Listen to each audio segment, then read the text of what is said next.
Everyone, stock market material में एक बार फिर बहुत बहुत स्वागत है। और फ्रेंड्स, बात कर रहे हैं यहाँ पर central depository services India limited के लिए यानी कि CDSL के लिए। और 29 अप्रैल 2022 का लेटेस्ट नोटिफिकेशन है और आज इनके Q4 के रिजल्ट्स यहाँ पर डिक्लेयर किए गए हैं।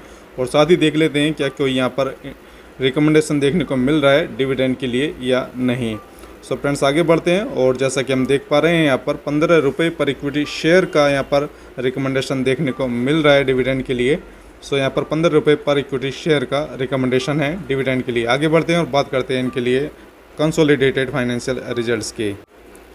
सो फ्रेंड्स, अभी हम आ गए हैं CDSL के लिए कंसोलिडेटेड फाइनेंशियल रिजल्ट्स के ऊपर। Q4 के रिजल्ट्स हैं और जो वैल्यूज़ हैं यहाँ पर लाख्स में दी गई हैं और इन वैल्यूज़ को कन्वर्ट करके हम यहाँ पर करोड़ में लेकर चलेंगे और इन वैल्यूज़ को राउंड फिगर में भी लेकर चलेंगे सो दैट के कंपैरिजन करने में आसानी रहे। और उससे पहले मैं आपको बता दूं कि इस क्वार्टर के यानी कि मार्च 2022 क्वार्टर के Q4 के रिजल्ट्स हैं और ये लास्ट क्वार्टर के यानी कि दिसंबर 21 क्वार्टर के रिजल्ट्स हैं, Q3 के रिजल्ट्स हैं और ये लास्ट ईयर के Q4 के रिजल्ट्स हैं।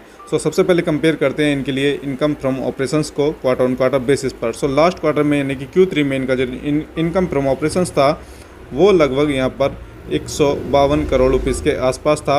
और इस क्वार्टर में यानी कि इस Q4 में इनका जो रेवेन्यू फ्रॉम ऑपरेशंस या इनकम फ्रॉम ऑपरेशंस है वो यहाँ पर 137 करोड़ रुपीज़ के आसपास हुआ है। सो इस तरह से क्वार्टर ऑन क्वार्टर बेसिस पर इनका जो रेवेन्यू फ्रॉम ऑपरेशंस है या इनकम फ्रॉम ऑपरेशंस है वो यहाँ पर कम हुआ है और लगभग 9.8% ये कम हुआ है क्वार्टर ऑन क्वार्टर बेसिस पर।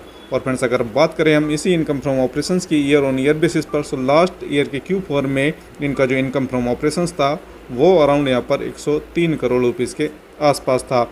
और इस क्वार्टर में इनका जो इनकम फ्रॉम ऑपरेशंस हुआ है वो अराउंड यहाँ पर 137 करोड़ रुपीज़ के आसपास हुआ है। सो इस तरह से ईयर ऑन ईयर बेसिस पर इनका जो इनकम फ्रॉम ऑपरेशंस है वो यहाँ पर बढ़ा है, इंक्रीज़ हुआ है और लगभग 33% ये इंक्रीज़ हुआ है ईयर ऑन ईयर बेसिस पर।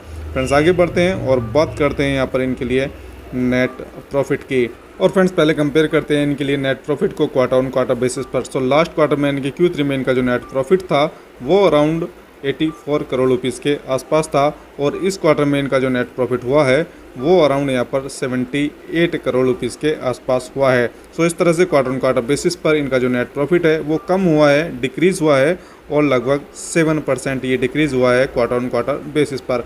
और फ्रेंड्स, अगर हम वहीं पर बात करें इसी नेट प्रॉफिट के लिए ईयर ऑन ईयर बेसिस पर, सो लास्ट ईयर के Q4 में इनका जो नेट प्रॉफिट था वो अराउंड 52 करोड़ रुपीज़ के आसपास था और इस क्वार्टर में इनका जो नेट प्रॉफिट हुआ है वो अराउंड 78 करोड़ रुपीज़ के आसपास हुआ है। सो इस तरह से ईयर ऑन ईयर बेसिस पर जो इनका नेट प्रॉफिट है वो इंक्रीज़ हुआ है, बढ़ा है और लगभग 50% ये इंक्रीज़ हुआ है ईयर ऑन ईयर बेसिस पर। सो फ्रेंड्स, अगर हम बात करें तो यहाँ पर CDSL के लिए जो नंबर्स हैं वो यहाँ पर मिले जुले नंबर्स देखने को मिल रहे हैं क्योंकि क्वार्टर ऑन क्वार्टर बेसिस पर जो इनका इनकम फ्रॉम ऑपरेशंस है वो कम हुआ है और जो नेट प्रॉफिट है वो भी कम हुए हैं।